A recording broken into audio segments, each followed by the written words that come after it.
It's mid-July, beautiful winter's day here at Lyndhurst on the Central Tablelands of New South Wales, and I'm talking nitrogen. I'm talking nitrogen in this environment for increasing or accelerating dry matter production coming out of winter and into spring to maximise our productivity and potential for hay and silage production. So I'm talking about the tactical use of nitrogen.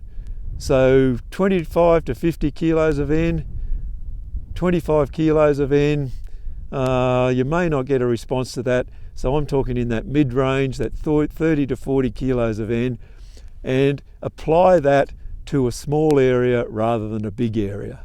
You're better off maximising your productivity over a small area, because if nitrogen's limiting and you apply nitrogen, you can potentially double your dry matter production.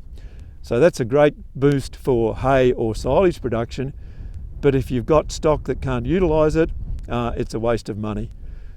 So think about the nitrogen rate, think about the species. I'm in a ryegrass pasture here that's had nitrogen in autumn, and you can see here maximise dry matter production over winter.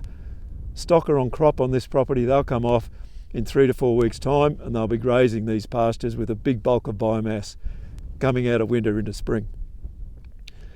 One of the things we need to understand when we're talking hay and silage production is the amount of nutrient that's removed either down the road or into the next paddock.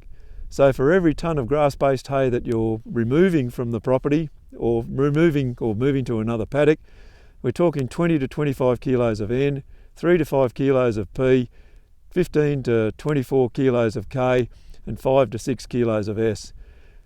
The booster range is a product range available that will actually address that nutrient removal. So they are multi-nutrient products with different ratios of N, P, K and S. Grass Booster has N and S, so if P and K is not limiting, you can use N and S, and that'll maximise your response to that nitrogen.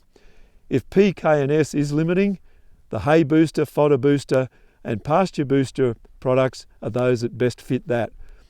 Because what we don't want to see is nitrogen applied to those paddocks that are low in P, K and S, because you will not maximise your nitrogen use efficiency, as P, K and S will potentially be limiting. So when you're thinking about the tactical use of nitrogen for this season, paddock selection, species selection, do a small area, maximise your productivity of that small area rather than a big area, and think about the booster range, basically to replace those nutrients that have gone out the gate, or on the other hand, maintain the level of nutrient you already have in your soil profile.